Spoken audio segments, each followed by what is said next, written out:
Hello friends, मैं विपिन प्रसाद आपका अपना यूट्यूब चैनल एसएमएस में स्वागत करता हूं। फ्रेंड, आज का मेरा टॉपिक है सर्कल। तो फ्रेंड, इस टॉपिक को स्टार्ट करने से पहले अगर आप इस चैनल पर नए हैं, चैनल को सब्सक्राइब कीजिए, साथ साथ बेल आइकन को अवश्य दबाइए ताकि नई नई वीडियो की जानकारी मैं समय समय पर दे सकूं। तो फ्रेंड, सर्कल का फर्स्ट क्वेश्चन देखिए। To tangents TP and TQ are drawn to a circle with center O from an external point T।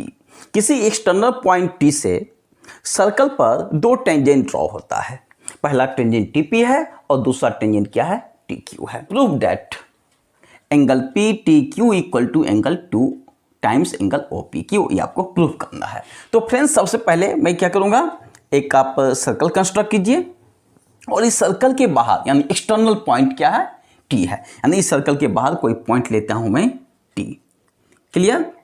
और इसी एक्सटर्नल पॉइंट T से इस सर्कल पर टू टेंजेंट्स ड्रॉ हो रहा है। पहला टेंजेंट है TP, तो लीजिए एक टेंजेंट है TP। TP एक पहला टेंजेंट है, दूसरा टेंजेंट क्या है? TQ है।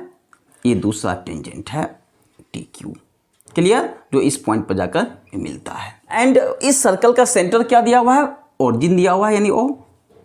तो हमें प्रूव करना है कि एंगल PTQ यानी इससे हम मिला देते हैं, राइट। तो PTQ यानी यह एंगल इक्वल टू क्या दिखाना है?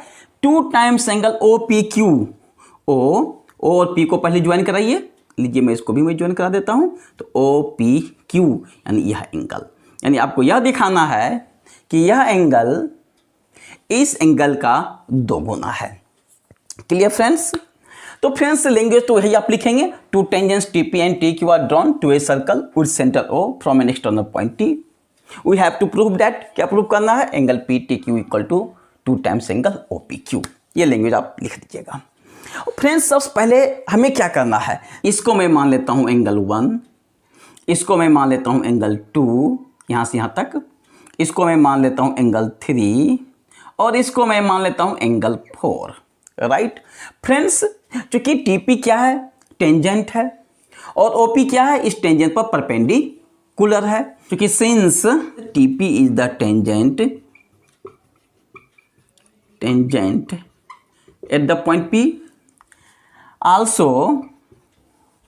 also OP perpendicular to TP, also OP perpendicular to TP, so therefore, और मैं आपको बता चुका हूं, जब कोई यह सर्कल है और यह टेंजेंट है, यह सर्कल का सेंटर है, तो यह एंगल कितना बनेगा? 90 डिग्री का बनेगा। सो फ्रेंड, एंगल 1 प्लस एंगल 2, यह पूरा एंगल यहां से यहां तक कितना बनेगा? 90 डिग्री का एंगल बनेगा। सो एंगल 1 प्लस एंगल 2 मिलकर हो जाएगा 90 degree. Friends, since TP equal to TQ, क्यों? Length of tangents from external point are equal, ये तो आप जानते हैं। Also TP equal to TQ, क्योंकि एक्सटर्नल पॉइंट से जब सर्कल पर हम टेंजेंट ड्रॉ करते हैं तो दोनों टेंजेंट का लंबाई क्या होता है? इक्वल होता है, right. So implies, so friend, जब इसकी लंबाई के इक्वल हो गया, इसका मतलब है कि PTQ आइसोस्केलस ट्रायंगल हो गया। और आइसोस्केलस ट्रायंगल का नियम तो आप जानते हैं, जब इसकी लंबाई के इक्वल हो गया, सो एंगल 2 एंगल 3 के इक्वल हो जाएगा ना। TPQ में यह एंगल 2 एंगल 3 के इक्वल हो जाएगा। So angle 2 equal to angle 3। इसको मैं मान लेता हूं 1, इसको मैं मानता हूं 2। Clear? In triangle PTQ triangle में चल रहे हैं, क्या देख रहे हैं? Angle 2 plus angle 4 plus angle 3 मिलकर कितना होता है? 180 डिग्री होता है ना।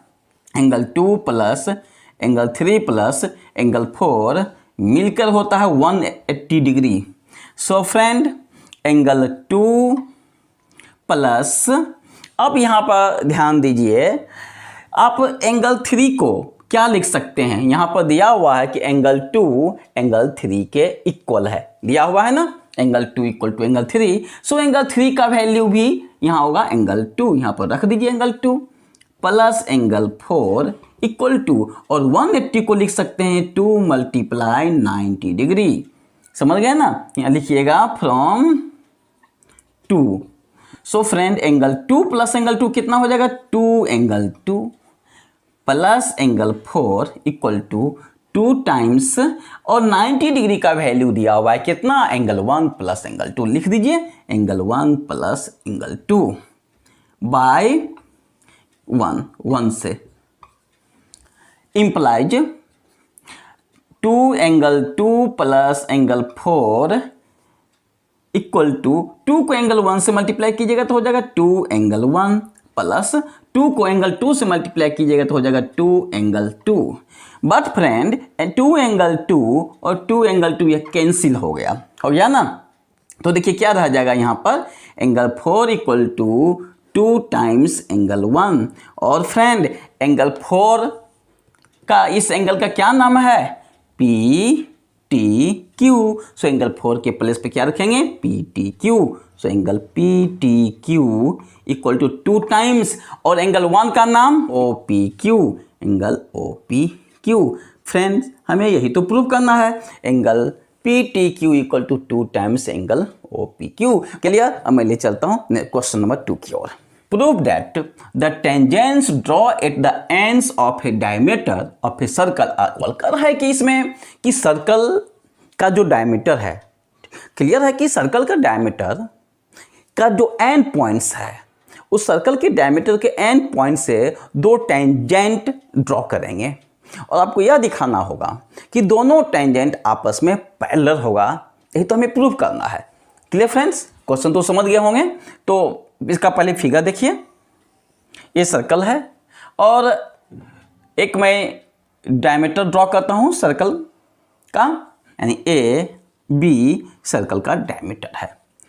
Prove that the tangents draw at the ends of A diameter. Diameter का एंड सही होगा ना, एक एंड्स ए है, दूसरा एंड्स क्या है, बी है। और इस जो एंड्स पॉइंट से हम क्या करेंगे, टेंजेंट ड्रॉ करते हैं। लीजिए ये टेंजेंट है, इसका नाम मैं दे देता हूँ C और इसका मैं नाम देता हूँ D, यानी सी डी टेंजेंट है।